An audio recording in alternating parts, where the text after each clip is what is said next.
Peace and welcome to the culture here on the Black Star Network. Folks, it is Dr. King Day in America, and we've got a lot to say about our beloved civil rights and international leader. Today, we got to talk about what's going on in Wisconsin with the issue of voter suppression, where one state official admitted to the fact that he was happy that black folks didn't turn out as much as expected for the last national election. I'm going to share with you what he had to say. Also, can we talk a little bit about what the president's response when he talked yesterday to honor Dr. King, how he has a muted response to voter rights. Yeah, we'll be checking in with my brother, Dr. Jason Nichols, to get his take on it. Plus, let's talk about Dr. King and his history. There is a part of Dr. King's history that we don't talk about. I'm going to point it out for you. I'm going to lay it out for you, folks. And God willing, let's have a conversation about this, because we can talk about the greatness of Dr. King, but can we talk about his crucifixion? Got a lot to share with you. Stay with us. It's all happening on today's edition of The Culture right here on the Black Star Network. Let's go.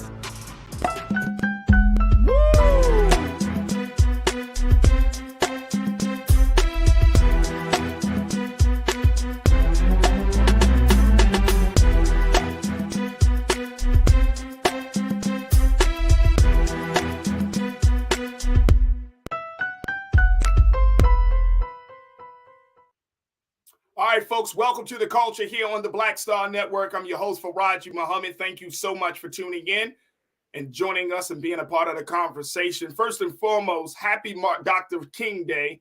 It is Dr. King weekend. We've been celebrating it all weekend long here on the Black Star Network. So if you have not seen some of the conversations that Big Brother Roland has been having with some luminaries from the civil rights movement, from the social justice movement, make sure y'all check out blackstarnetwork.com, and you can see what Brother Roland has been talking about. He had a very fascinating conversation with Reverend Jesse Jackson. That's going to be that you can stream right now, and a whole lot more. Of course, there are a number of activities from this past weekend and even up to today, prayer breakfasts and a whole lot of conversations. I know that cities across the country are preparing for MLK Day parades here in Los Angeles. It's going to be happening soon. So there are a number of things that are happening across this country. And we're going to dive more into the life and the legacy and the great mission of Dr. King in a little bit. But first, I do want to bring you up to speed on some of the elements, some of the key issues that Dr. King really spoke out against, which was suppression, which was the issue of voting rights. And we know that this has been an ongoing issue, not just that past couple of years, but the past 50 years. And so we're seeing more and more how there has been a concerted effort, not from the police, not from other citizens, but how about from state officials who are encouraging folks to not get involved in the simple exercise, the simple right of casting a ballot. This is what we're seeing in the state of Wisconsin, folks. And it is mind-blowing that it's gotten to the point where now openly state officials have admitted that these level of voter suppression continues to happen, and they're happy about it. All right, let me first bring in my brother, Dr. Jason Nichols, who's a lecturer professor at the University of Maryland out of the African American Studies Department. Dr. Nichols, always a pleasure to talk to you, brother. How are you on this MLK Day? I'm doing lovely. I'm blessed. It's good to be here with you, brother. I appreciate it. We're going to get you in and out, brother, because I know your schedule is busy. But more importantly, I wanted to get your analysis about all of this that's happening. First, let's talk a little bit about Milwaukee. And I'm going to just jump right to it. Here's a Wisconsin Republican official. His name is Robert Spindell. He put out this piece that, guess what? He was happy that black folks did not show up for this past election, bragging about it. Look what he said, folks. Take a look at this quote from Mr. Spindell. Can't believe it is happening in 2023 and 2022. He said, we can be especially proud of the city of Milwaukee, 80.2% Democratic vote, casting 37,000 less votes than cast in the 2018 election, with a major reduction happening in the overwhelming Black and Hispanic areas. Wow. He's happy that black and brown folk aren't coming out to vote. Now, he's a longtime GOP activist in Wisconsin. He has been the chairman of the GOP's 4th Congressional District in Milwaukee and was one of the fake electors who claimed that Donald Trump won in Wisconsin. He's facing 3 lawsuits for his role in that attempted fraud. What do you say about this? And he's still holding office for the state of Wisconsin.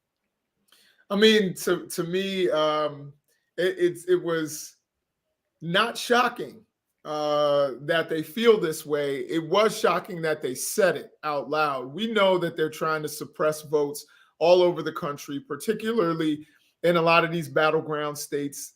And this has been an ongoing battle, as you stated, from the very beginning, going back, to the 15th Amendment. They've tried to suppress black votes. So it's not really a shock that this is going on. I was shocked that he said it. As a professor, I was a little perturbed by his grammar, which I thought, there's a difference, people, between less and fewer. You should use fewer under those circumstances if you're going to say 37,000, which is an actual number. But that aside, we know that Wisconsin at one point was the worst state for black people to live in. Like literally, it was the NAACP, other organizations literally put it out there that Wisconsin was the very worst state for black people to live in. Worse than Mississippi, worse than all of Louisiana, many other states that actually have a long legacy of oppression and slavery. Wisconsin was the worst. So it tells you something about what's going on in that state and the kind of officials that they are putting up there. And that was an appointed position. He's on the, I believe he's on the election committee or the election council in that state. There's only 3 people on that, and he has an immense amount of power. And he credited, the ad campaign that they went on to keep black people from voting, telling them, don't vote. It's not going to change anything. And I will always say to any black person that has, says, voting doesn't matter. Though my response is always, if that were the case, they wouldn't put so many obstacles in the way of black people voting. They realize that voting is important. Now we're moving to a point where they're just trying to, completely undermine elections, but voting is important. Is it going to change everything? Absolutely not. There needs to be a combination of grassroots activism, voting, and other advocacy. But voting is a part of that equation, and we have to vote. If we want to address things like police brutality, on my podcast, I was just talking to a police chief, and we had a conversation. If you want to address police brutality, recognize that probably your sheriff in your area is an elected position. Facts. Your mayor certainly is elected, who chooses your police commissioner, but your sheriff is elected. You want people, killer cops, to be held accountable if they hold somebody down and tase them 7 times? Your DA is an elected position.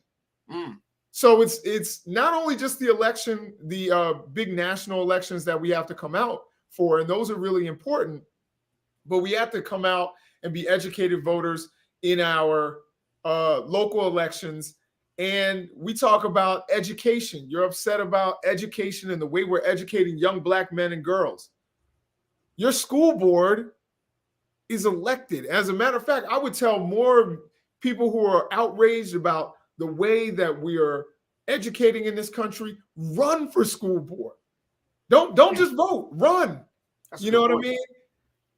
Recognize that you have that power, and black people, we need to execute that power, because guess what? They are trying to suppress our votes over and over and over again. And Mr. Spindell just proved it there in Wisconsin. Well, right now he is facing calls to resign, Doc, because of these statements where he boasted, the low voter turnout from black folks. And he also has put in an email, folks. He sent an email to fellow Republicans where he had noted that he appreciated and he He thought that the party's well thought out, he used this term, well thought out, multifaceted plan that resulted in a drop in voter turnout was simply effective. So to your point, yes, he was excited and he helped it. The problem is, Doc, I don't think he's going to resign, for one. And two, we got people like him all over this country.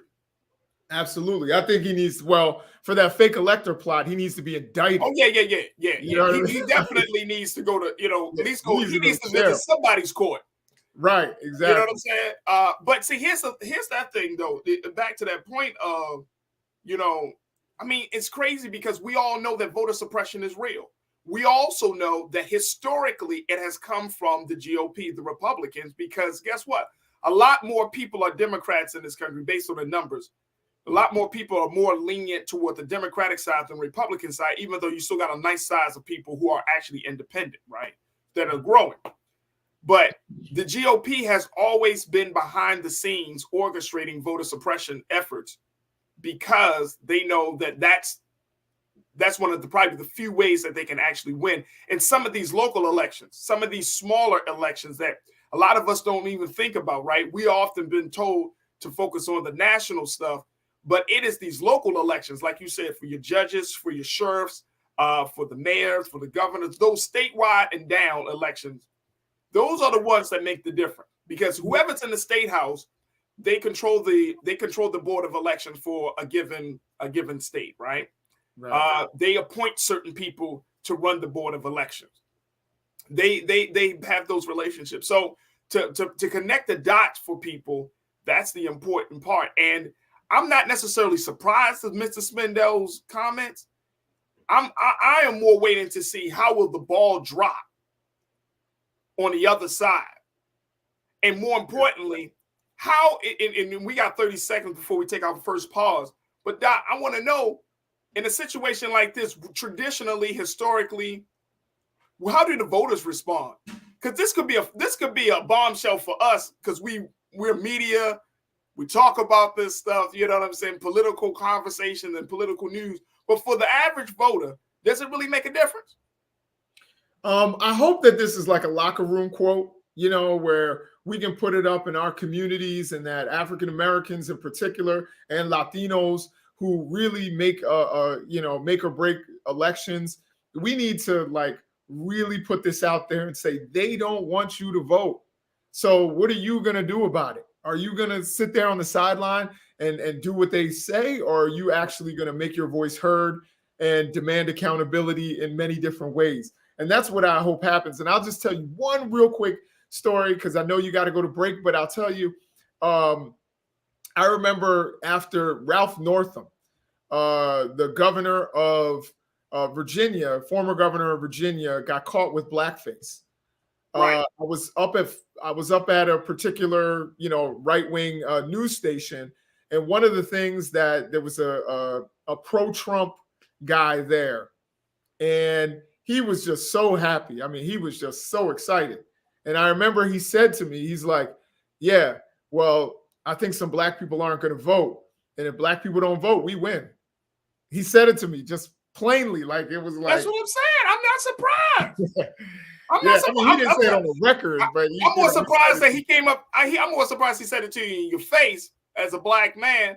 But I'm not surprised that the mentality is there. I'm definitely not surprised. And guess what? Why are we still surprised? And I'm talking about black voters, right? Like black voters are acting like, man, no, nobody can be that's insensitive or that selfish or that mean or that.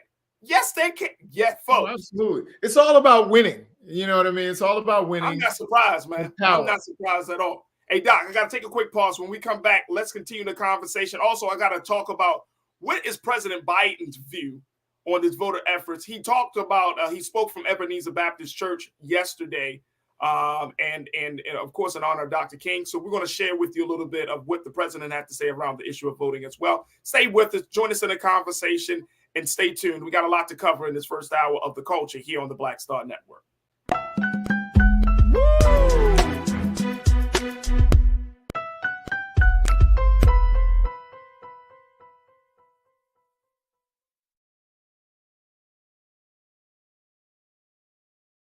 Black Star Network is here. Oh, no punch! I'm real revolutionary right now. Thank you for being the voice of Black America. All momentum we have now, we have to keep this going. The video looks phenomenal. See, there's a difference between Black Star Network and Black-owned media and something like CNN. You can't be Black-owned media and be scared. It's time to be smart. Bring your eyeballs home. You dig? When you talk about blackness and what happens in Black culture, we're about covering these things that matter to us, speaking to our issues and concerns. This is a genuine people-powered movement. There's a lot of stuff that we're not getting. You get it, and you spread the word. We wish to plead our own cause. Too long have others spoken for us. We cannot tell our own story if we can't pay for it. This is about covering us. Invest in Black-owned media. Your dollars matter. We don't have to keep asking them to cover our stuff. So please support us in what we do, folks. We want to hit 2,000 people, $50 this month, raise $100,000. We're behind 100,000, so we want to hit that. Y'all money makes this possible. Checks and money orders go to P.O. Box 57196, Washington, D.C. 20037-0196. The Cash App is $RM Unfiltered. PayPal is R Martin Unfiltered. Venmo is RM Unfiltered. Zelle is Roland at RolandSMartin.com.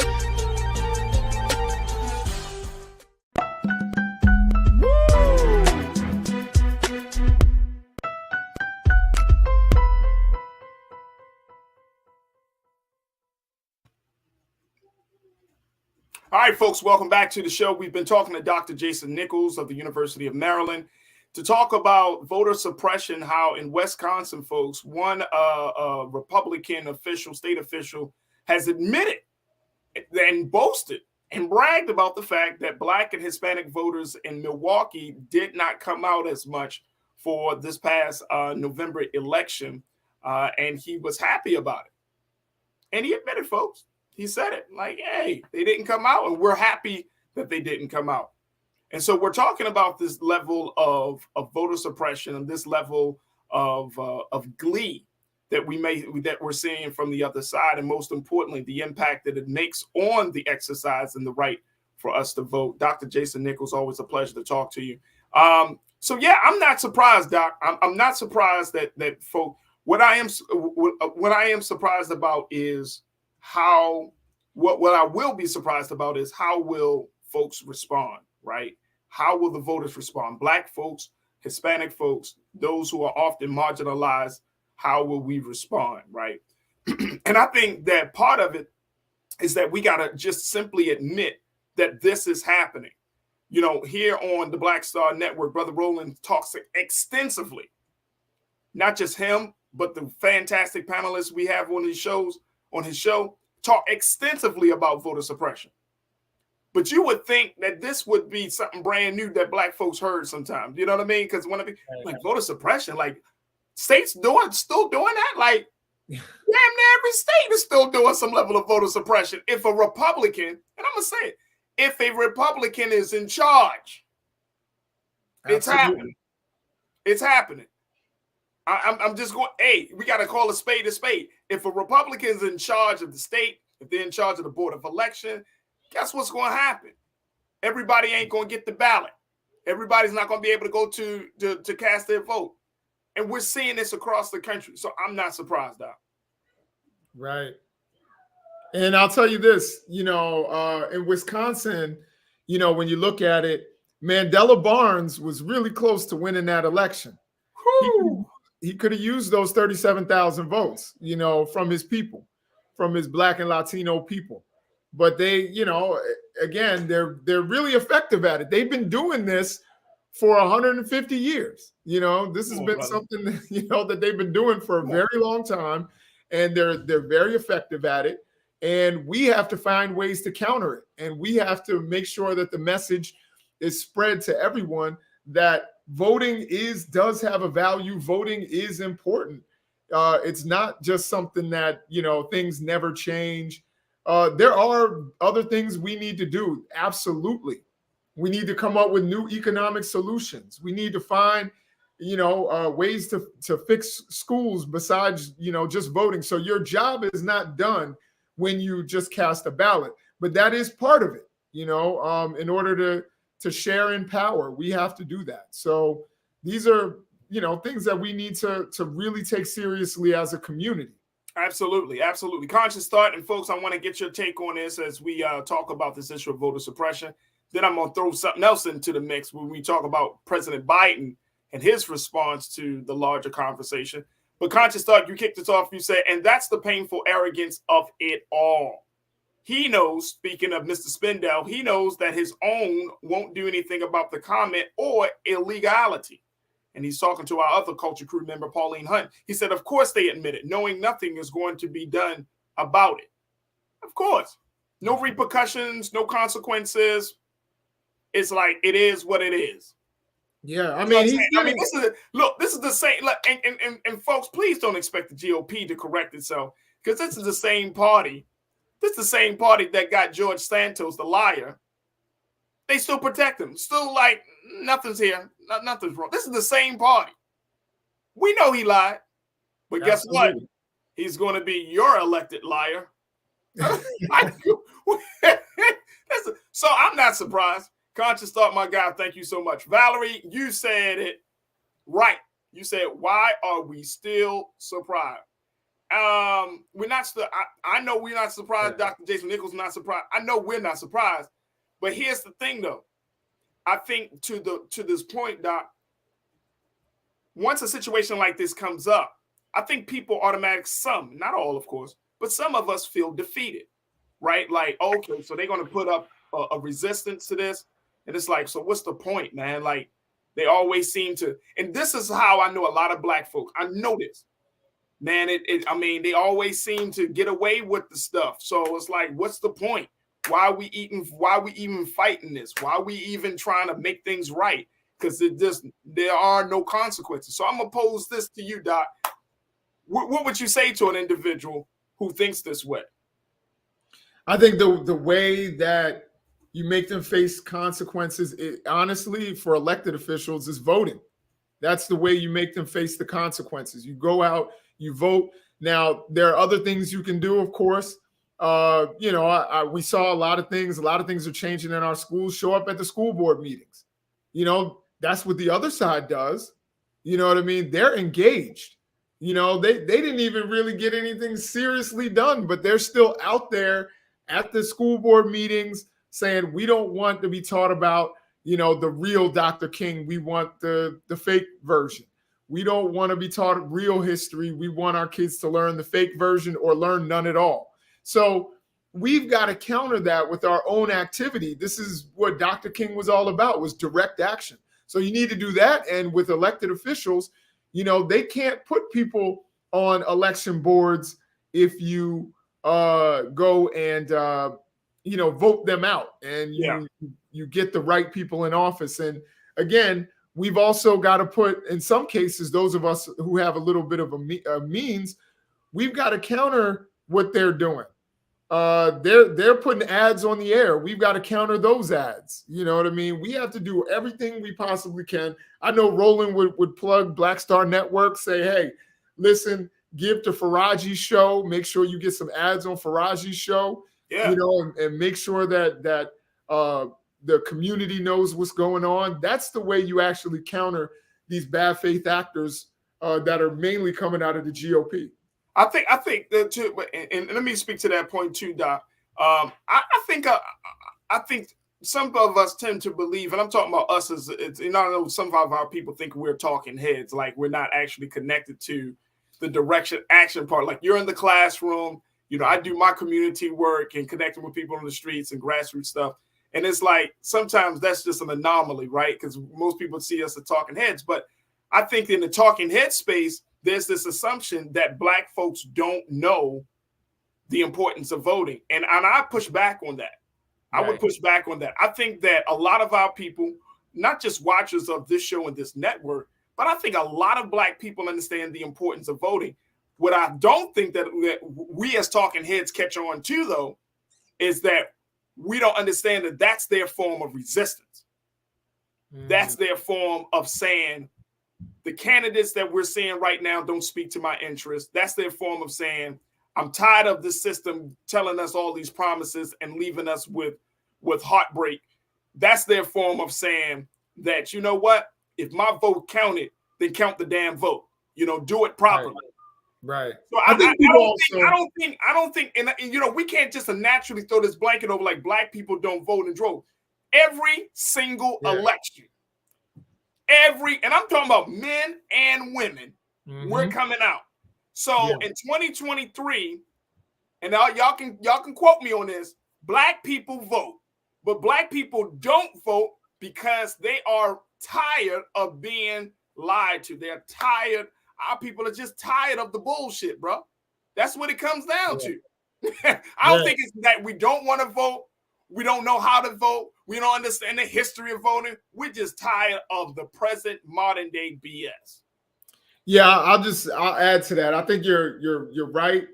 Black people know the importance of voting, but I think black people also have voted in large numbers, sometimes larger than the national average for a long time, and then not seen things change in their communities. So I think a lot of times, you know, there does tend to be an apathy, particularly with younger, you know, black folks. When I'm in the classroom, I hear a lot of students who are like, yeah, I mean, I might vote. You know what I mean? Like, it's not something that they think is really something that changes things for them or for their parents or for their friends. And so I kind of get where they're coming from, you know, to a certain degree. Right. My thing is, you have to understand that voting is only one part of it, you know. But I think black people recognize the importance of voting. We would have never had an Obama administration, you know, and a generation before, you would have never had Harold Washington in Chicago. You would have never had any of these. You know, you wouldn't have a Joe Biden if it weren't for black folks. It's black folks that take people and make Democrats winners. They never win white women. They never win. They don't even come close with white men. They don't win white women. They win large numbers of black folks and just enough Latinos to win elections. And if you shave off even a little bit, and that's what Republicans realize. That's what they're saying. You know, that's what you know, Donald Trump was saying. I only need to find 11,780 votes. Is take the votes away from Fulton County, all those black folks. You can't find me something. Somebody's address was wrong or something. You can't do that. Find me some votes or discount some of their votes. Absolutely. So black folks. Let me, I don't mean to interrupt you. We got to take this pause, but when we come back, I want you to finish your thought because we're going to continue the conversation. I want to talk to us about what President Biden said at Ebenezer Baptist Church yesterday. And yeah, we're going to need to talk about some things. Stay with us, folks. We got a lot to cover as we continue the conversation about voter suppression and the time it takes for us to see some real justice in that area. Stay with us. We'll talk about it here on The Culture on the Black Star Network.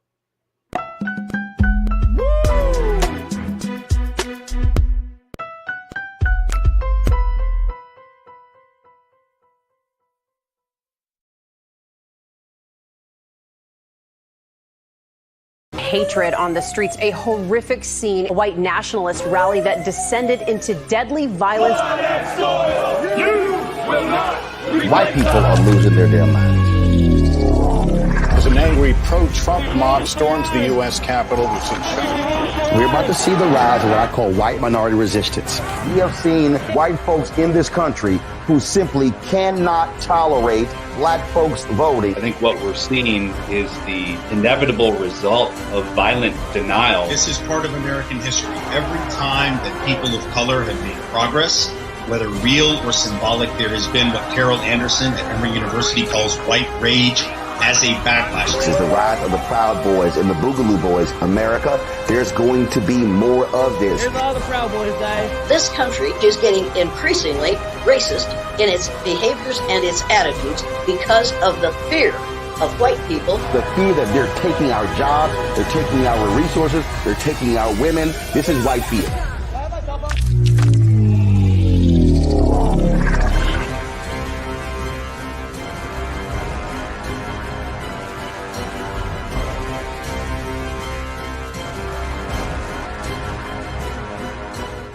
Black Star Network is here. Oh, punch. I'm real revolutionary right now. Thank you for being the voice of Black America. All momentum we have now, we have to keep this going. The video looks phenomenal. See, there's a difference between Black Star Network and Black-owned media and something like CNN. You can't be Black-owned media and be scared. It's time to be smart. Bring your eyeballs home. You dig?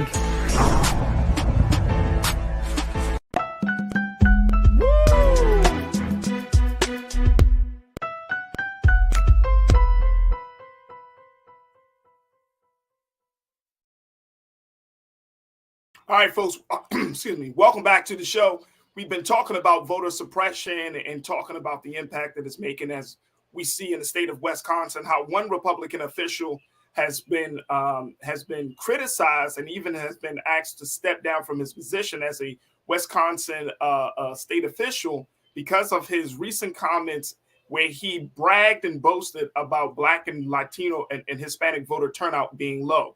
Now, that's one side of the conversation. I want to bring in the other side of the discussion. That's what we're seeing on the state level. But what about what's happening on a national level? I want to share with you a little bit of what President Biden had to say about this very issue. And I want to bring my brother, Dr. Jason Nichols, back into the frame as we have this part of the conversation as well. Doc, something that the president has,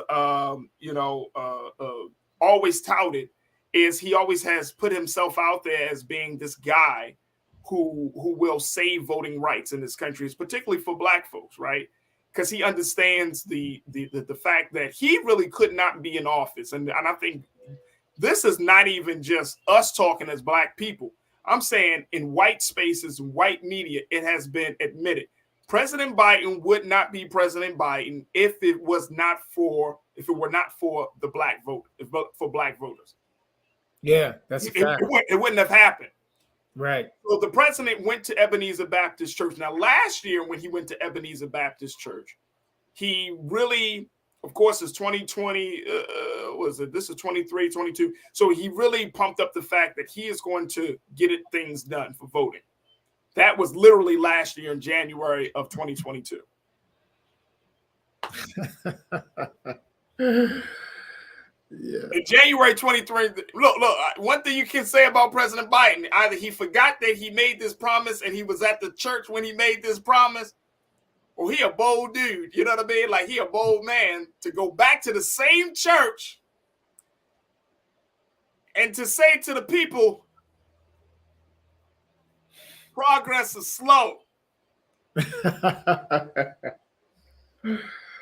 All right, so let me just share with you what the New York Times, how they put this thing out there, because again, this is not Black folks talking. This is coming from the New York Times. And Keenan, I'm gonna try to send this quote to you. But look, here's what how the New York Times reported it. When they said Mr. Biden a year later returned to Atlanta on Sunday with little to show for voting rights. It said he may not have flinched because he said, "I will not flinch, I will not yield." But he did not succeed either. None of the sweeping voting rights measures he championed passed the Democratic-controlled Congress last year, and the prospect of any passing a newly elected Republican-controlled House seemed vanishingly small. And so a leader who arguably owes his presidency to the critical and timely support of Black voters in 2020 was left to offer only vague exhortations of hope and no concrete policy plans or legislative strategies. The president went on to say, look, I get accused of being an inveterate optimist. Progress is never easy, but redeeming the soul of this country is absolutely essential.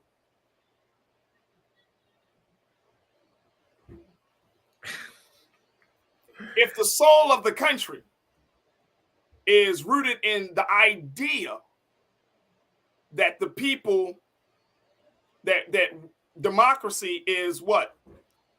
Is powered by the people. The soul of the country is rooted in the idea that the people essentially choose their leadership, the importance and value of that the people, the will of the people is what guides the country. That's the real work. That's the soul, to get the people to trust their own decision making and to trust those who they choose to represent them. This is the crux of the quote unquote the American experiment called democracy. Then how is this not as important? How you say you're going to save the soul of the country if the people feel like their voice is not being heard? Right. I'm trying to understand this, Dr. Jason Nichols. I'm trying to understand what is the president really saying here. So he can say, we were going to sell the soul of the country isn't tech. The soul of the country isn't business. Hell, it's not even education. The soul of the country is civic participation. The soul of the country is this idea that we, the people, are the ones to determine our fate. We, the people, are the ones to dictate the agenda. Right. We, the people, are the ones that speak up. What am I missing here, bro? I don't think you're missing anything. And I think the person who's missing something is President Biden, and he needs to explore other options. I understand that, and it's interesting that Democrats seem to always campaign on things that they can't deliver. They campaigned in the midterms on codifying Roe. They're not going to be able to do that. As a matter of fact, they're hoping to block some of the GOP efforts to truncate those efforts, to make it, women's health care less accessible. So, I mean, it's, I understand that, the dynamics of the House and the Senate, but he's not even saying like, I'm going to fight. I'm going to look at other options. Right. Like, he's just like, yeah, progress is slow. Maybe in the next term, you know what I mean? Like there's no, right. Where's the assurance that, we're going to get some things done. Let me put in an executive order somewhere. Let me use my bully pulpit. Let me do this. Right. Like that's the part, Doc, that I'm not understanding. It's like you come in. Look, the New York Times said that we are the critical voting bloc that the president needs. We made the president president. Right. And he's going to pay the price if he runs again and black people have, their voting rights curtailed. He better wise, try to get out there and start talking about this issue. Because if black people, number one, if black people don't think that you're working in their interests, all you do is talk about other issues, is not going to help him in the long run. We know black people are the ones that got him to where he is. There's not even a question. You don't win Georgia. You don't win Pennsylvania without Philadelphia. You don't win Wisconsin without, Milwaukee and a lot of the African Americans voting there. You don't win Michigan without Detroit.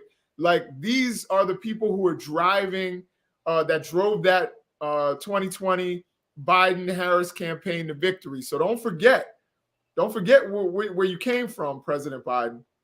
And you can't forget where you came from.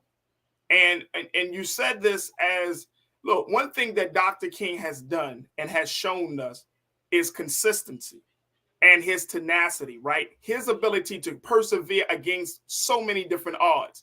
And for us to have this conversation, for the president to come into the space of the great Dr. King and say, hey, I didn't come through on my promise, but trust and believe I got y'all in mind for the soul of America. Like, it's the president. Right. It's the president. I mean, you can't speak from the very pulpit that Dr. King spoke, who literally died in trying to create some very important, substantial change. And you know what, Farajii? Not only is what you're saying correct, but Dr. King, if you read the letter from a Birmingham jail, the whole thing was people saying progress is slow. Wait. That was his big argument against white liberals. Yeah, he was like, all you tell us is to wait. And he's like, no. Waiting oftentimes means never. No, I'm not gonna wait. We're gonna do direct action. We're gonna actually go after this. And the fact that Joe Biden would go to Ebenezer Baptist Church and say that, and that be his message, is so incredibly tone deaf. It's ridiculous. I can't understand it. And here's the thing. This is something in the last year of Dr. King's life, he was going through a lot of turmoil because of his stance on the Vietnam War. And folks, we're going to talk about this in the next segment, so stick around. But when he was trying to get some R&R, he was traveling to Mexico. He made a stop in Dallas, Texas. He ran into Reverend Billy Graham, the Billy Graham. And Billy Graham said, you know, Dr. King, I see you're a man that's trying to do some good things. He said, but y'all Negroes need to slow down. He told Dr. King this when Dr. King was trying to ramp up the opposition against the Vietnam War. He said, y'all Negroes need to slow down. See, this is the messaging that we've been getting for 50 years. Mm-hmm. So when we hear that, and when I'm hearing that in 2023, progress is never easy. Progress needs to, come on, Mr. President. No, sir. No, sir. Yeah. Progress is never easy. Nobody expected it to be easy. It's been 50 years. Nobody is there's no other group of people that is experiencing this level of slow progress other than Black folks in this country. Right. Yeah, we know it's not easy. Come on. We already know that. That's stating the obvious. I mean, who was getting sprayed with the water hoses and chased with the dog? We know progress isn't easy, but we know that we don't resign ourselves to wait, slow down, it'll happen. No, we don't do that. And you're supposed to be our advocate. We put our trust in you. Our trust in you is our vote. So you need to advocate for us, if you want to actually win some of these elections and move forward. I think the Democratic Party can't forget. Absolutely. Look, we're going to see, and I'm sure there's going to be some backlash, Doc. So, by the time, God willing, you get back on here next week, we're probably going to have this conversation again. Be like, remember last week?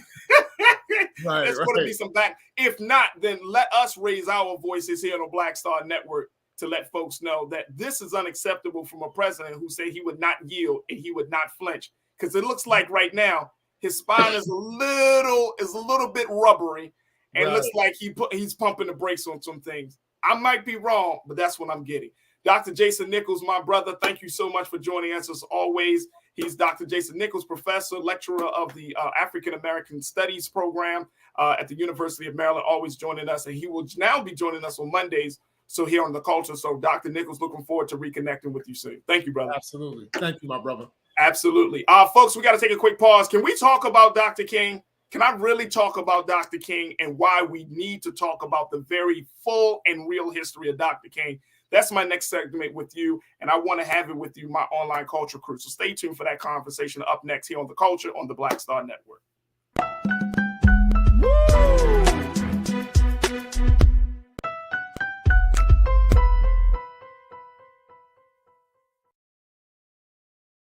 When you talk about blackness and what happens in Black culture, we're about covering these things that matter to us, speaking to our issues and concerns. This is a genuine people-powered movement. There's a lot of stuff that we're not getting. You get it, and you spread the word. We wish to plead our own cause. Too long have others spoken for us. We cannot tell our own story if we can't pay for it. This is about covering us. Invest in Black-owned media. Your dollars matter. We don't have to keep asking them to cover our stuff. So please support us in what we do, folks. We want to hit 2,000 people, $50 this month, raise $100,000. We're behind 100,000, so we want to hit that. Y'all money makes this possible. Checks and money orders go to P.O. Box 57196, Washington, D.C. 20037-0196. The Cash App is $RM Unfiltered. PayPal is R Martin Unfiltered. Venmo is RM Unfiltered. Zelle is Roland at RolandSMartin.com. Pull up a chair. Take your seat. The Black Tape with me, Dr. Greg Carr, here on the Black Star Network. Every week, we'll take a deeper dive into the world we're living in. Join the conversation only on the Black Star Network.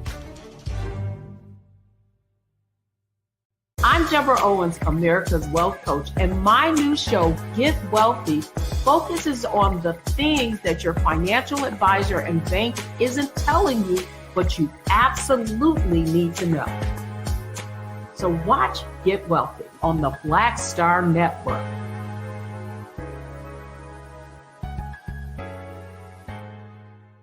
hatred on the streets, a horrific scene, a white nationalist rally that descended into deadly violence. White people are losing their damn minds. As an angry pro-Trump mob storms the U.S. Capitol, we're about to see the rise of what I call white minority resistance. We have seen white folks in this country who simply cannot tolerate black folks voting. I think what we're seeing is the inevitable result of violent denial. This is part of American history. Every time that people of color have made progress, whether real or symbolic, there has been what Carol Anderson at Emory University calls white rage as a backlash. This is the rise of the Proud Boys and the Boogaloo Boys. America, there's going to be more of this. Here's all the Proud Boys, guys. This country is getting increasingly racist in its behaviors and its attitudes because of the fear of white people. The fear that they're taking our jobs, they're taking our resources, they're taking our women. This is white fear.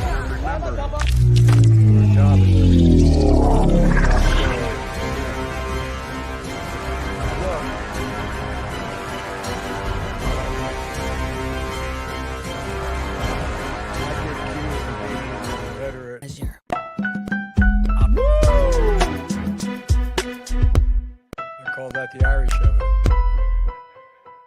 We're never on top, always stepped on, but we are optimistic.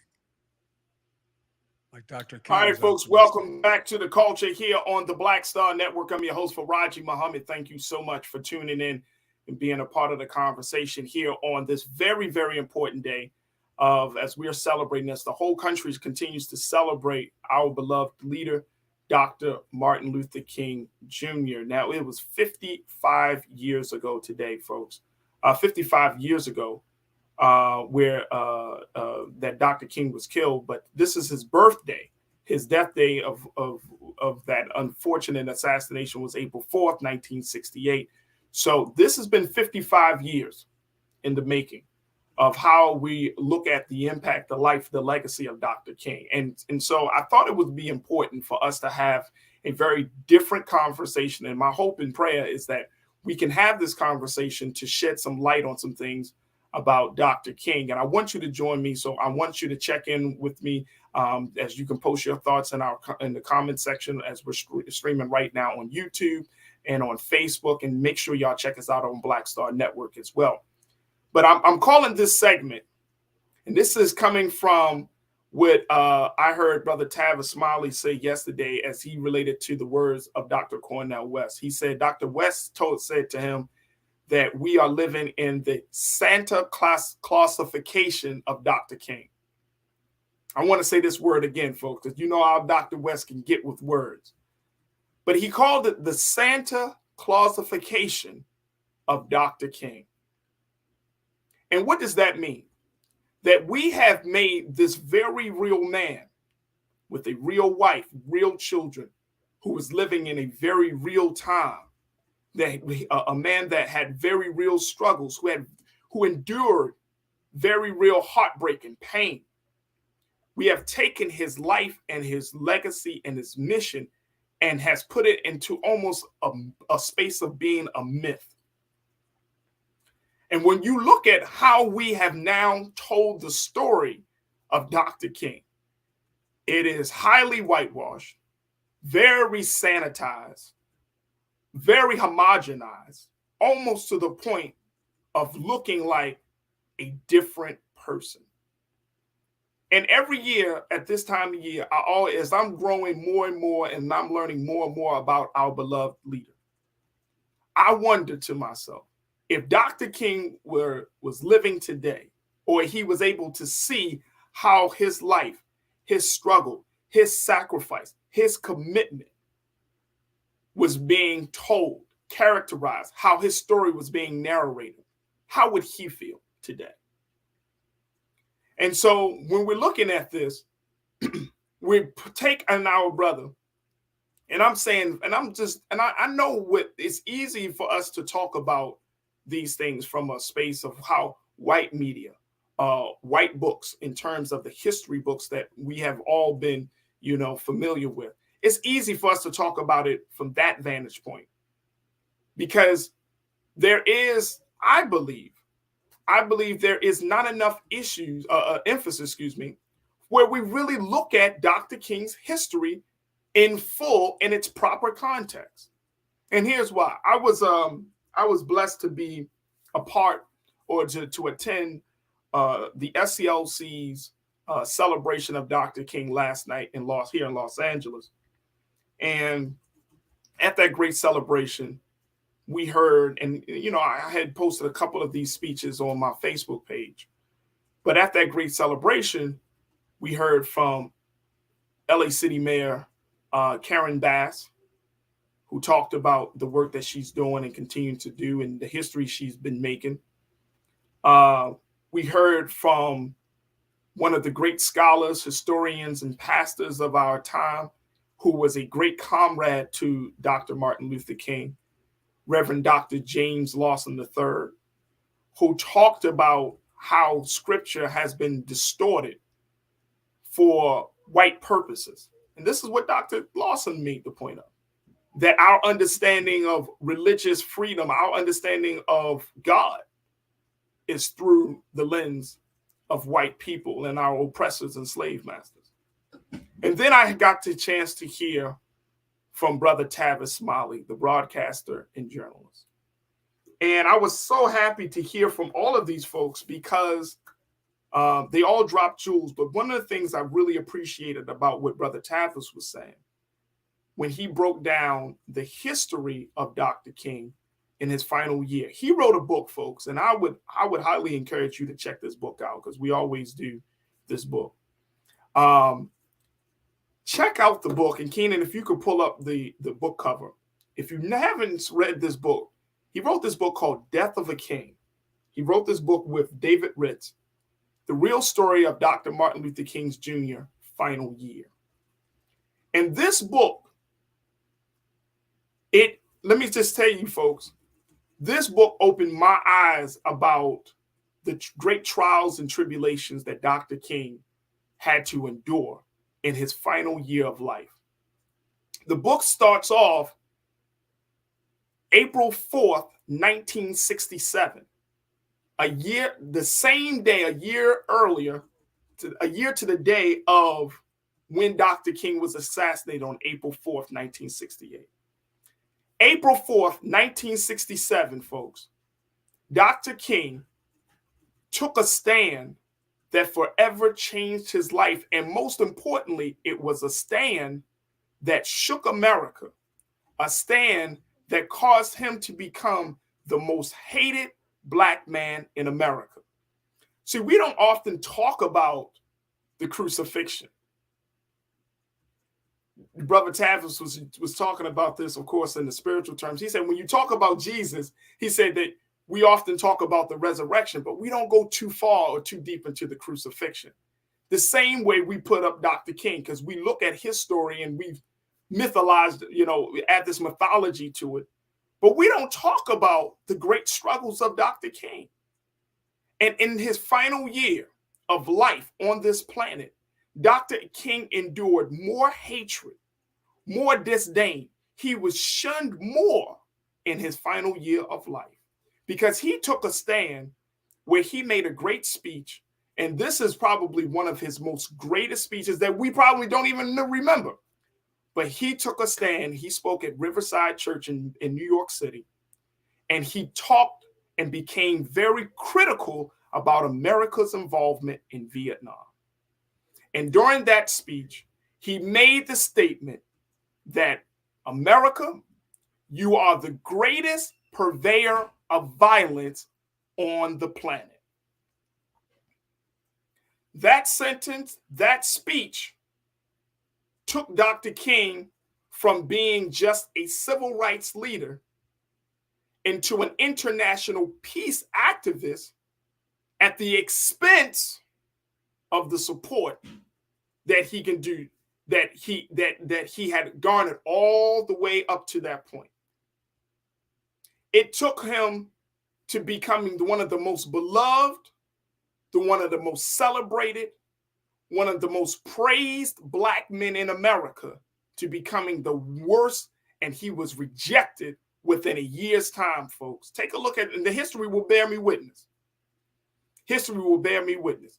Now, why don't we talk about this part of Dr. King's legacy? Why don't we talk about this part of his history?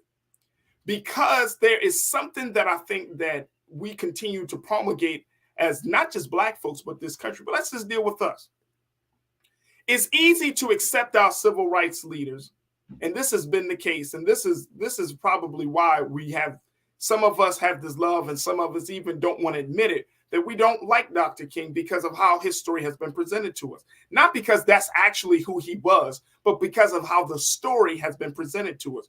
For Dr. King's story has always been one of meekness, great humility, weakness, one where we see Dr. King getting hit in the head with bottles as he's marching and protesting, one where he's talking about loving each other, one where we're talking about racial equity and racial integration.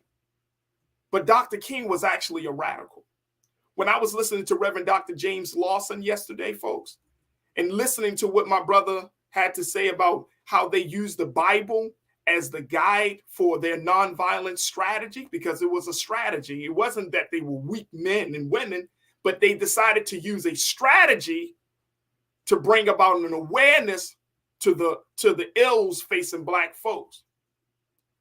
And when he used that, he made the point that this strategy was to be an inflection point for America, and it became one. It became one. But more importantly, when we look at how Dr. King has used that strategy, and then as he was growing, he grew a lot from that great speech of I Have a Dream in 1963.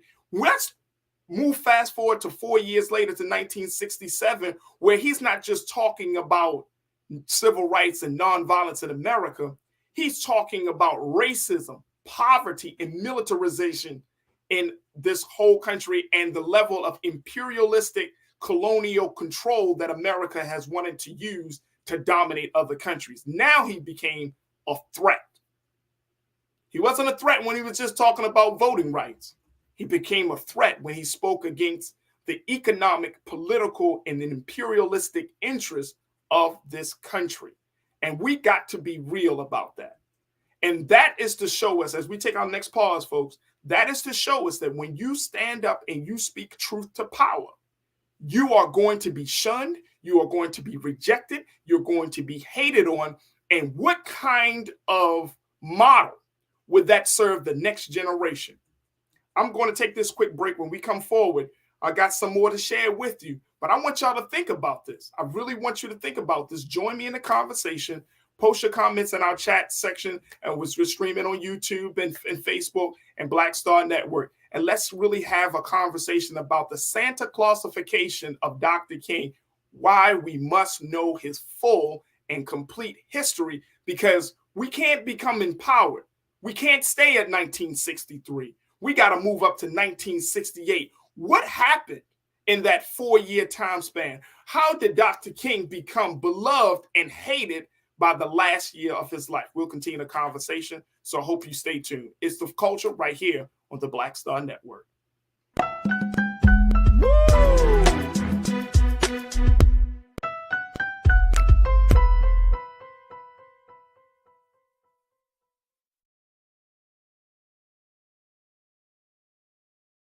Pull up a chair, take your seat. The Black Tape with me, Dr. Greg Carr, here on the Black Star Network. Every week, we'll take a deeper dive into the world we're living in. Join the conversation only on the Black Star Network.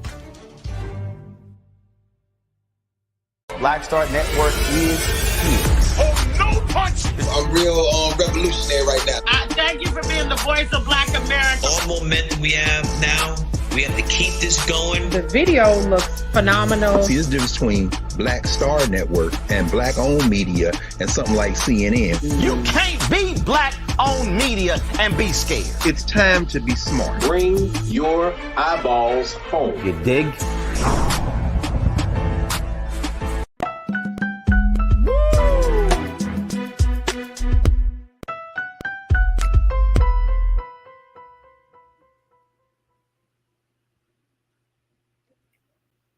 Folks, welcome back. I wanted to talk, have a special conversation as we continue to celebrate the great life and legacy of our dear beloved leader, Dr. Martin Luther King Jr.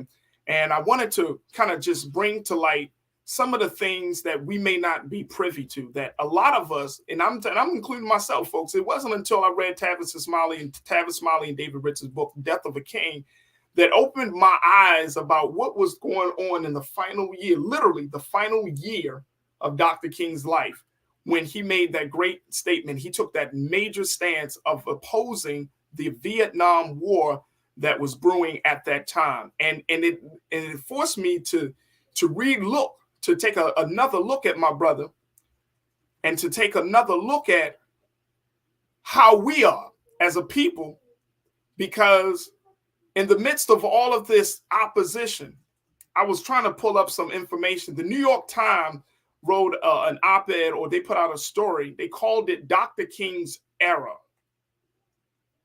This was like April 7th, 1967, 3 days after Dr. King spoke at Riverside Church in New York City. They said Dr. King's Era. And this was the beginning of the end, so to speak, of what Dr. King had to endure in the final years of his life. You know, we all hope and pray that in our final year of life, that we can kind of like tie loose ends and build and to just kind of be able to make that transition in a way that we can go peacefully. But Dr. King didn't go peacefully. Dr. King, in his final year of his life, was so worn and beat up on. And I'm not just talking about white people, I'm talking about by black folks. So and I'm going to share with you a little bit about that, but that's why we're having this conversation and going back to what Dr. Cornel West calls the Santa Clausification of Dr. King. We can't make the life and legacy of our dear beloved brother and leader a myth. We can't sanitize it anymore. We can't act as if he didn't do certain things or he didn't endure certain struggles. That man endured great struggles. He was so hated on because of his opposition to the war. He was so hated on because he called America out. He became the mirror that America did not want to look into. That there were actually calls on his life in 1967 that some people were said that Dr. King would be better off dead. They said this for 1967, creating the winds, right? Creating the culture and the environment that when Dr. King went into those places in the final years, and this is something Brother Tavis Smiley brought up in the speech yesterday. He said, if you look at the speech in the mountaintop, that great speech where he said, Dr. King said, I may not, I've seen the mountaintop, I may not get there with you. Why did he say I may not get there with you? Because there were so many different things, so many things that caused his paranoia. And it was also documented that Dr. King had actually experienced a deep level of depression as a result of the rejection that he was receiving for his stance against the war. Let me share something else that you may not have known. And I didn't know this too until I looked it up. Now, another thing is that he died at the age of 39, folks. But when they opened up his body, they said that his insides looked like a 69-year-old because of the level of stress and depression and mania that brother suffered in his final year. Come on, man. But this is the part of the story that we don't talk about. This is the part of the story that we tend to leave out. What happened? Do you think Dr. King from 1963 stayed on that track? He was a theologian. He was a philosopher. He was always evolving in his consciousness about where things are. They always put up Dr. King versus Malcolm X. No, and Dr. King never had a real conversation with Malcolm X. I want to just correct that for history purposes. They didn't have a sit-down meeting. They crossed paths, but there was never a sit-down meeting. I had to learn that myself, folks, so don't be surprised if you don't know. But he spoke with a lot of different leaders, including the Most Honorable Elijah Muhammad. He spoke to leaders from the Black Panther Party, from the Pan-Africanist community, the nationalist community. And guess what? During the final years of his life, he started to turn his attention away from this idea of racial integration into a more pro-Black stance. Let me tell you how did that happen, or how do you know? He started to use different terminology.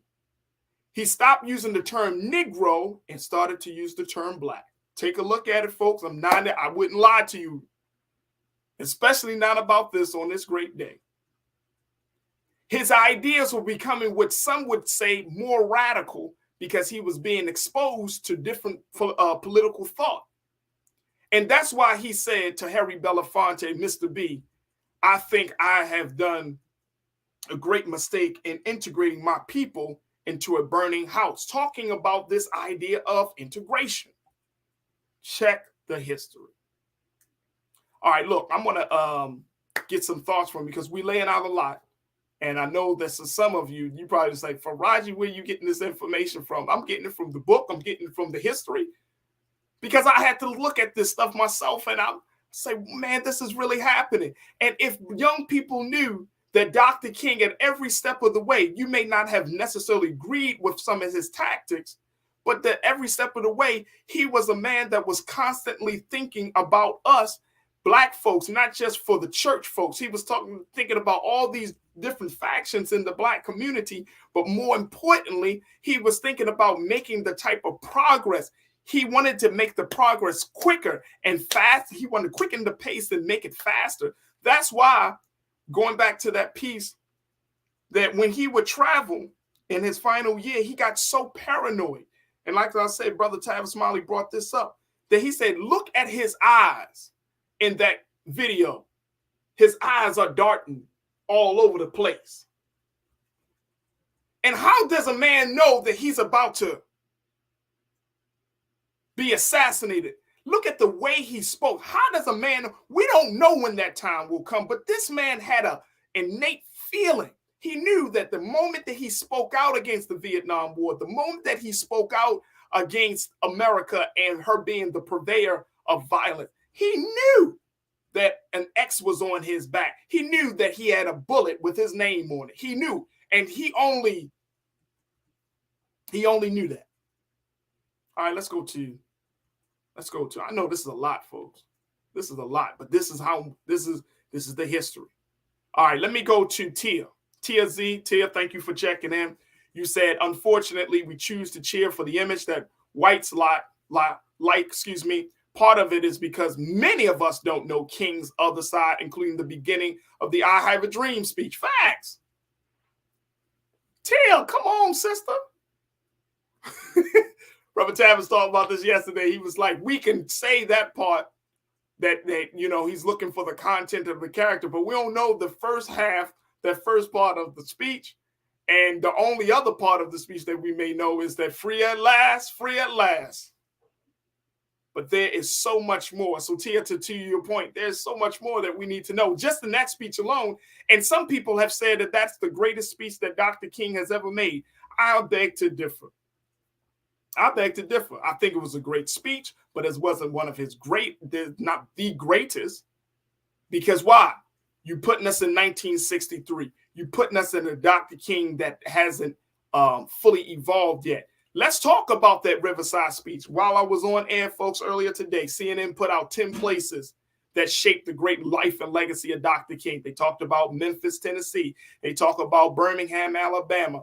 They talked about Montgomery, Alabama, and Atlanta, Georgia. Nobody speaks about New York City. They even talked about India with Mahatma Gandhi and how he learned about the principles of nonviolence. But nobody talks about the fact that in New York City, he made one of the greatest stands that no Black leader at that time in that space was willing to make. And I'm talking about coming from the church. Nobody talks about New York City.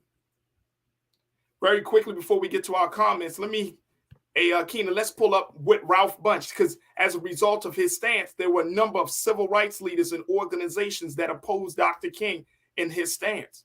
Ralph Bunche being one of them. This is coming from the King Institute. They said in an interview, Mr. Bunche said, "Right now, I am convinced he is making a very serious tactical error which will do much harm to the civil rights struggle. I refer to the merging in his recent speeches of the civil rights movement and the crusade against the United States involvement in Vietnam."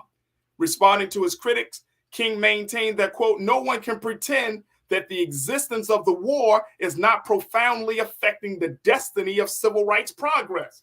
Come on, man. King was a large thinker. You can't talk about civil rights in America, in the belly of the beast, and then not condemn the actions of America abroad. Ralph Bunche was afraid. It's all right. Let's just say it for what it is. He was afraid. The NAACP, Keenan, let's post this one. This is the headline from the NAACP, if we can post that.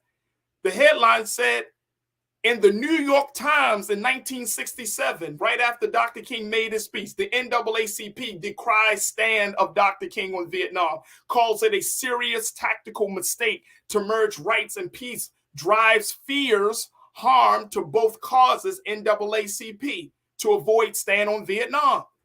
Dr. King was trying to take the Black struggle, the struggle of the poor, the struggle of the marginalized to the next level, and NAACP wasn't with that at the time. The Urban League wasn't with that at the time. Major Black leadership and Black-led institutions and programs were against Dr. King and his stance against Vietnam. Check the history. All right, let's go back to our online culture crew. All right, look, let's take a quick pause. When we come back, I'm going to get more of your thoughts, but I'm sharing this with you because I don't want to keep hearing about the "I Have a Dream" speech. We can talk about that. We can talk about racial equity. We can talk about racial integration. My sister, Donna Brazil, put out a piece earlier for the Griot where she talked to him and she referenced Dr. King.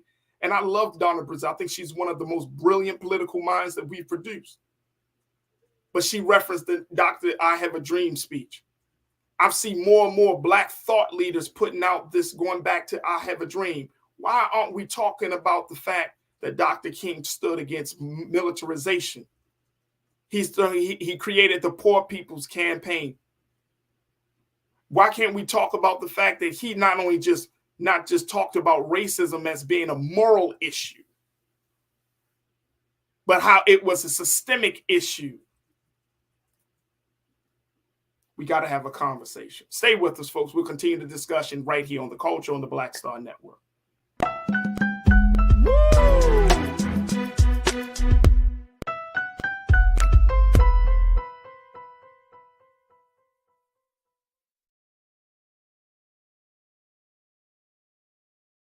I'm Deborah Owens, America's Wealth Coach, and my new show, Get Wealthy, focuses on the things that your financial advisor and bank isn't telling you, but you absolutely need to know.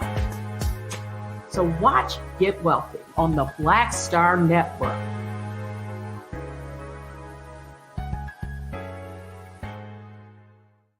Black Star Network is here. Oh, no punch! I'm real revolutionary right now. Thank you for being the voice of Black America. All momentum we have now, we have to keep this going. The video looks phenomenal. See, there's a difference between Black Star Network and Black-owned media and something like CNN. You can't be Black-owned media and be scared. It's time to be smart. Bring your eyeballs home. You dig?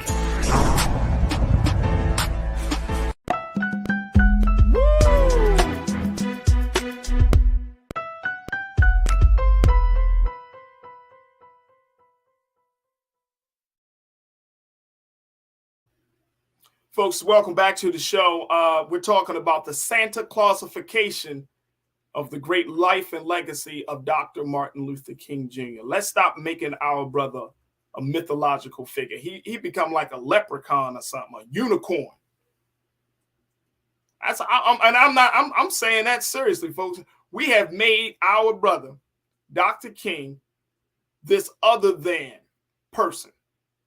Instead of being the black man that he was, the black man that he was growing to become, the black man who suffered at the expense of trying to do something to change the reality of life for both black and white people. The black man who understood his role.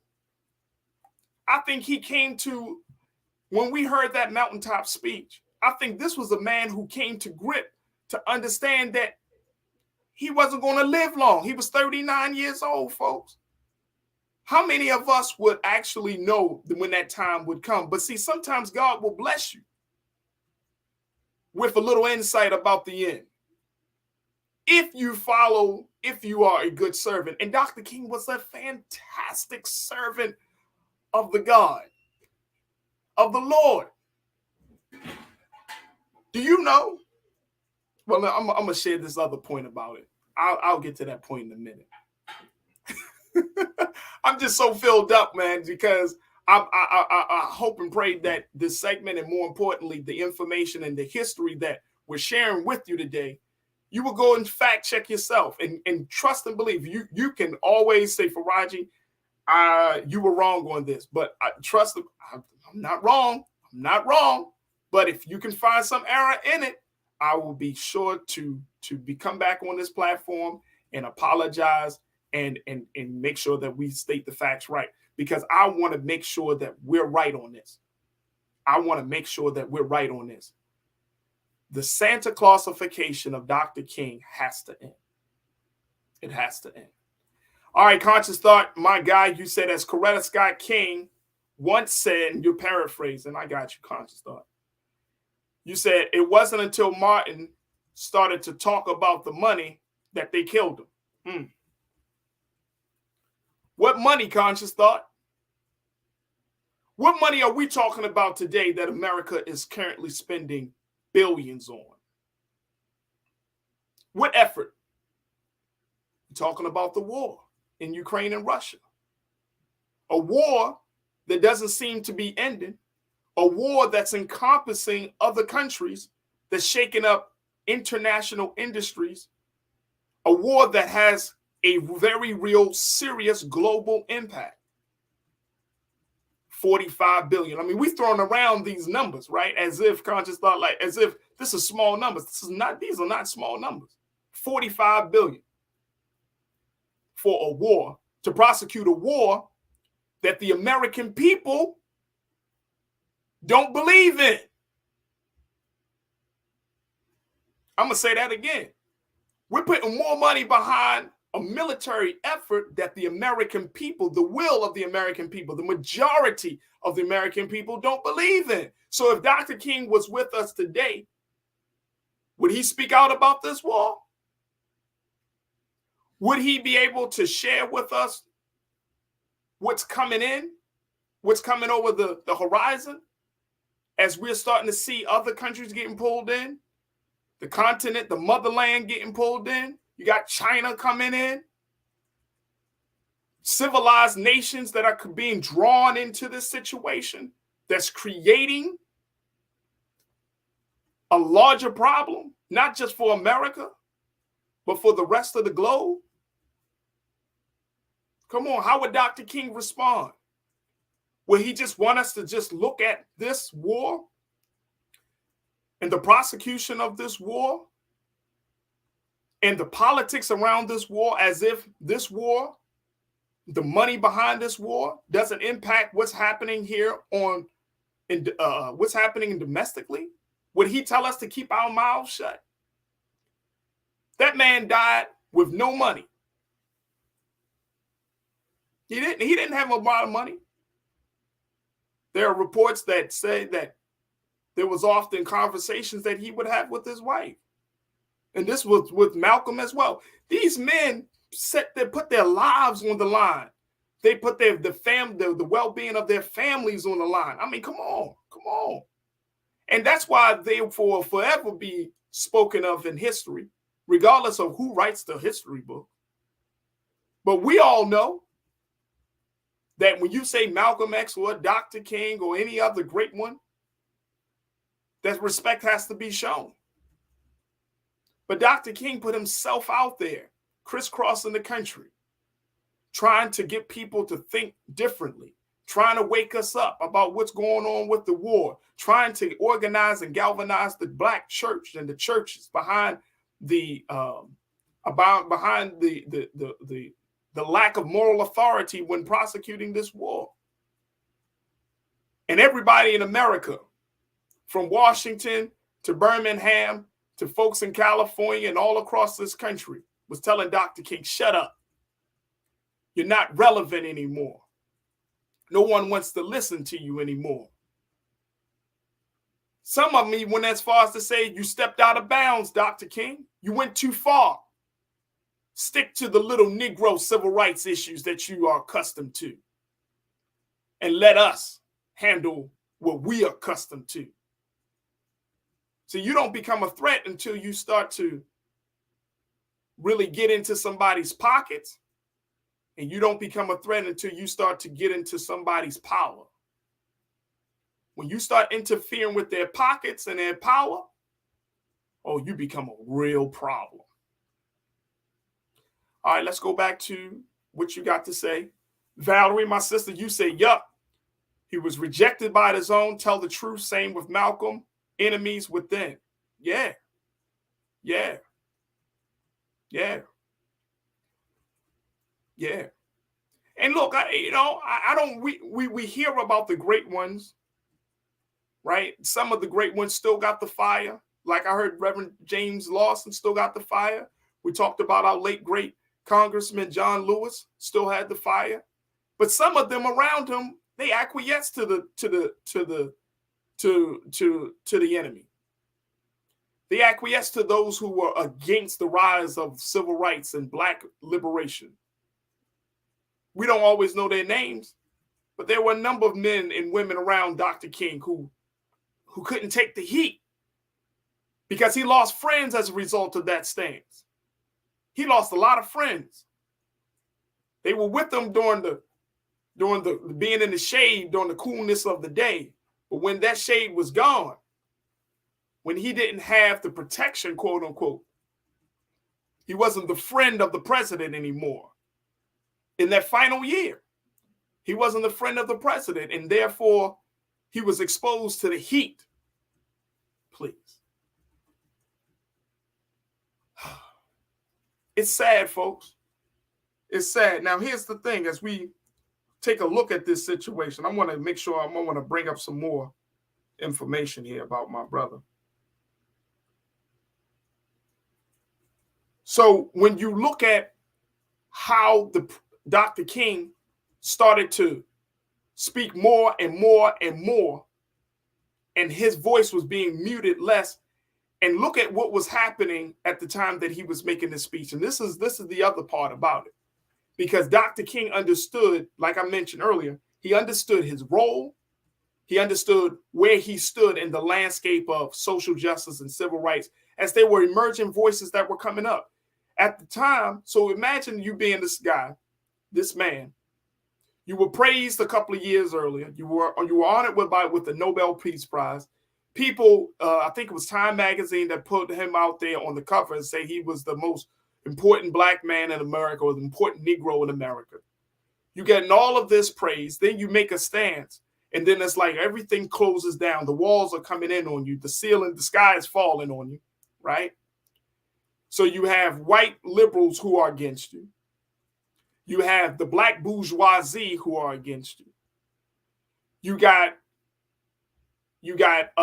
the civil rights organizations who you helped to establish, who was able to be established as a result of your work, turning against you, right? And you got the black youth, who was then being shifted from following the likes of a Dr. King to following now much more vocal and radical voices at the time, quote unquote, like a Stokely Carmichael, aka Kwame Ture. Or they were following the voices of like a Huey P. Newton of the great Black Panther Party, So Dr. King made this great stance in April of 1967. What else happened in 1967 for Black folks? Well, in October of 1967, the Black Panther Party was officially started. And they were building because they came out of a yearning for a new voice that spoke to the hurt and the pain of the inner city. And Dr. King understood that. He understood that. But the young people in the street didn't want to hear Dr. King no more. They wanted to hear from a Huey, especially after the assassination of Malcolm X. They wanted to be more direct action, in your face, enough is enough type of politics and philosophy. And it's important that as we have this conversation, folks, I want to implore you, talk to the people who lived during that time, talk to those family members and ask them, what was it like? Because, yeah, everybody could talk about 63, but talk to them in about 67, 68. Black folks were on fire. We were on fire. We had enough is enough. And the government saw it, the world saw it, and everybody knew that a change was coming. As our brother Sam Cooke talked about, that change was coming, and it was coming fast because there was a new consciousness now. If the man who was often touted as the civil rights leader, as this man who was often seen as a racial integrationist, as a man who some folks would deem as a go along to get along type of man, and he wasn't that man, but that's how they characterized our brother to be. If he starts talking about the violence that America imposes on her citizens and other countries, if he starts taking a harder stand on these big issues,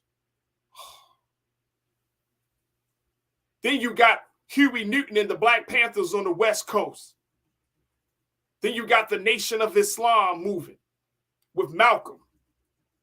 Then you got all of these schools of thought about Black power emerging in this country. Something has to give. The enemy of our rise will have to say enough is enough. It has to say something, enough is enough. Norma, you checked in. Norma Hamilton, you said if certain people cared that much about MLK, they wouldn't have killed him. Well, I'm glad you pointed that out, Norma, because before they kill any Black leader, let me share with you very quickly, then we're going to have to take another pause. Before they kill any Black leader, let me tell you, when those type of efforts are made, folks, they're not made in no vacuum. They are planned. It's not some haphazard, coincidental thing. No, this is planned stuff. We saw it in Judas and the Black Messiah. This is planned stuff that takes time to germinate. So when you're talking about the assassination of a powerful Black voice in America, whether you're talking about then or you're talking about now, the first thing you have to do is use propaganda to make sure that you create a sentiment of hatred against the person that you are targeting. The sentiment of hatred, the sentiment of disdain, the sentiment that the person that you are targeting is no longer relevant, or they are standing in the way of the larger progress of the people. That's the first part of the plan. Because you just don't pull the trigger while the person is well respected. You don't pull the trigger while the person is loved. You gotta make them look ugly in the sight of their supporters, in the sight of their own people, before that bullet, before that trigger is pulled. You gotta make them look ugly. You gotta make them look like they're the problem, that you aren't making the type of gains that you want to make. And that's what essentially started. That's what happened to Dr. King. But the emotions of us as Black folks were whipped up in such a way that once we turned our back on our brother, it opened the door. It opened the door. it opened the door for murder to take place, for an assassination to happen. But you first have to whip up the sentiments. You have to influence the court of public opinion to be on the side of this idea that this person is a problem. And this is how our Black leaders are often painted. This is the same playbook, folks, that's been used for year in and year out. Whenever there's a powerful Black voice, you know that they have to whip up the sentiment of the people before that final decision is made. And I'm saying to us in 2023, we have to be much more careful and conscious that that no longer happens again. We got to take another pause. When we come forward, I'm going to share with you one more element about Dr. King in his final year as we look at the full story, the big picture, and the Santa Clausification of Dr. King. Stay with me. It's The Culture here on the Black Star Network.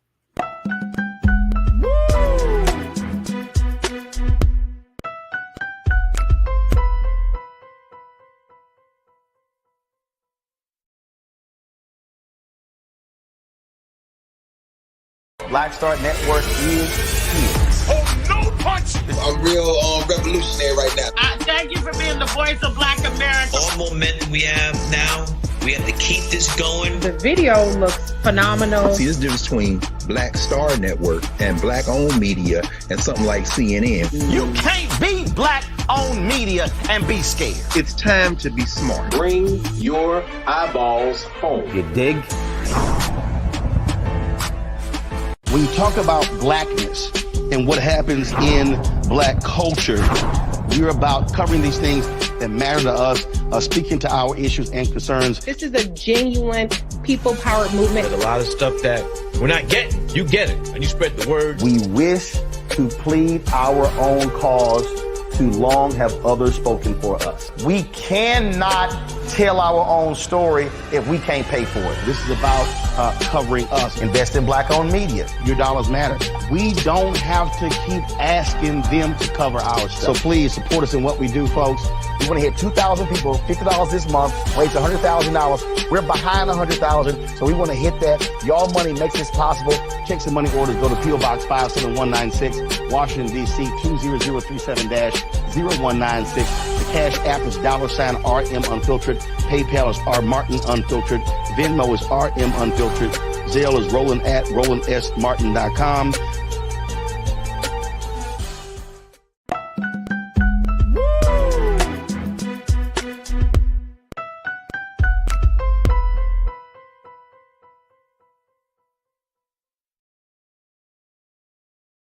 Folks, thank you so much for tuning in to The Culture here on the Black Star Network. We got a few moments left. And as we have this continued conversation and just sharing this history, wanted to end out on this very specific point. And I appreciate all of my online culture crew for checking in. And let's have a conversation. We can continue to have the conversation. Make sure y'all follow me on my social media at The Real Farajii on Instagram, at Farajii on Twitter.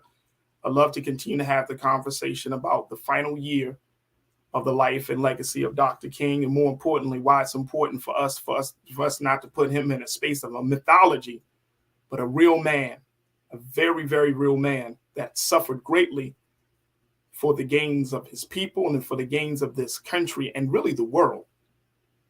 And this is why I think that the Creator, that God, will always bless that man to be spoken of, because he gave it all. He gave it all. In my final piece around Dr. King, in his final year, do you know, this was something that was written in the book, Death of a King by David Ritz and Tavis Smiley, but it was also, again, public record. Dr. King had made a call to his secretary, and during the final, during his trip to Memphis, where he was joining those sanitation workers. And during that trip, he made a call to the secretary and I'm sure Pastor Damon and others, y'all will understand that back in the day, they had the pastors, the preachers, y'all had to kind of tell the secretary what your sermon is going to be for that Sunday, so she can get that sermon prepared, put it in the church bill, church notes, so people will know what to expect. Dr. King made a call to his secretary, and he told his secretary that he was inspired to talk about something. Do you know what his final speech would have been if he was alive to give it? Or what his speech would have been on that Sunday? Now, y'all thought Riverside, the speech about his opposition to the Vietnam War, was something. His speech that he was preparing for and being prepared for was not as sweet. The title of that great speech was "Why America May Go to Hell." Y'all hear me? He said, "Why America May Go to Hell" was going to be the title of that sermon if he was blessed to give that sermon. That's a different Dr. King. This is not the Dr. King that was pro-America, quote unquote. This is not the Dr. King that talked about the goodness of the 50 states. This is not the Dr. King that we have been accustomed to understanding and learning about. This was a very different Dr. King. And that just goes to show you, let me just point this out. And from 1963 through up to 1968, in a course of 5 years, his evolution of thought changed dramatically and so quickly. Can y'all, just think this ride with me on this for a minute, folks. In a 5-year period, he makes all of these mental, philosophical, ideological differences and gains in how he sees the world in just a small period of time of 5 years. I always thought that was fascinating because it's like he was so obedient to doing his purpose that he was given it accelerated. It accelerated his understanding of who he was and where he thought the people should go. So he was going to talk about why America may go to hell. Why don't we talk about that? What could you imagine with the brilliance, with the mastery of language, with the world traveler, with the ideological thinker, with the theologian and philosopher, with the mouth of that man would have said to speak to why America may go to hell? What would that speech been like?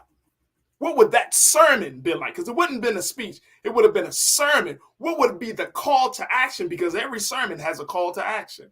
What would he have called us to do?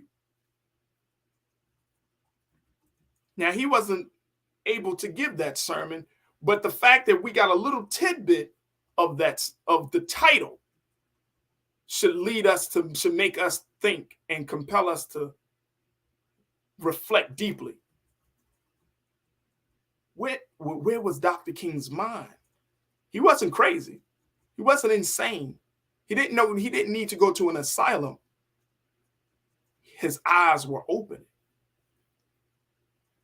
Now, he was not being reactionary, as so many of us think of Dr. King. We think of him being a reactionary, a reactive leader.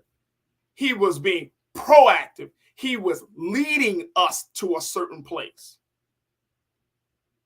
So he put out a title, Why America May Go to Hell. Where is that leading us to? Come on. We got to talk about the full history of this great man. We do ourselves a huge disservice. We do the generations to come behind us a disservice when we don't talk about the full history. Anytime, and I implore you, because I do it now, anytime somebody tell me something from 1963, 1962, I ask them, well, do you know what happened in 1967? What happened in January of 1968, February of 1968, March of 1968. What happened in his final year? Because he didn't stay that way. There was an evolution. And we do ourselves a disservice, and we do ourselves wrong for teaching our children the half story or part of the story of a man who was much more deeper, who was much more radical in some cases, much more further along, much more progressive, much more of a visionary. That was our beloved brother, Dr. Martin Luther King Jr. So I can't, in every year, I got to make this part of his history known because we're not talking about it enough. So I hope and pray that today, as we had this conversation, I know it's a little different. We didn't have a guest, but it was just an opportunity for me to share some pieces of history with you. Again, family, I would highly encourage you to take a look. Again, the book is called Death of a King by Tavis Smiley and David Ritz. More importantly, look at some of the things. And this is a research book. This is not no BS. This is not conjecture. This is not hearsay. This is research, a research documented book. But more importantly, do your own research to look into what happened in that final year. And I'm trusting and believe once you start looking, as I started looking, your mind, your eyes, everything will become enlightened to the point where you will say, I have never thought of Dr. King this way. And there's a reason. There's a reason we stay at 1963. No, we don't even go to 1964 or 65. But there's a reason. And I'm saying for us that we resist the reason, we resist the inclination to stay in 1963 by looking further and deeper into the life and legacy of our brother. So I thank you so much for tuning in and being a part of the conversation. And again, we hope that you gained something from it. I thank all of you. I thank Dr. Jason Nichols for tuning in and being a part of the discussion. Folks, make sure that you continue to support us because, you know, unlike any other space, there's no other place we're going to have this type of exchange and dialogue other than the Black Star Network. So go to our website today, blackstarnetwork.com, where you can download the app for free. You can be a part of the great movement for Black media and continue to support us. We are streaming some fantastic segments and conversations that Big Brother Roland is having with leaders from across the Black diaspora about the life and legacy of Dr. King. Also, my piece around Gerard Carmichael. We put that out there, that little segment out there as well, that has gotten some momentum online. So I appreciate all of you for sharing it and letting people know about that. But we got a lot to talk about, folks. We got a lot to talk about. I want to thank my dynamic team, Joel, King Keenan. I want to thank the control room. And most importantly, I want to thank all of you, my online culture crew, for doing the great work of tuning in, being a part of the conversation. And folks, you know, you can always hit us up at The Real Farajii on Instagram, Farajii on Twitter. Follow Black Star Network on Instagram and Twitter, and let's keep the conversation going. All right, stay tuned. Up next is RMU, Roland Martin Unfiltered. As always, never be afraid to challenge what's wrong. Stand for what's right while being yourself in the process. God willing, we'll talk tomorrow for another exciting edition of the culture here on the Black Star Network. I hope you have a great afternoon, wonderful evening. And again, happy Dr. Martin Luther King Day. Talk to you soon. Peace.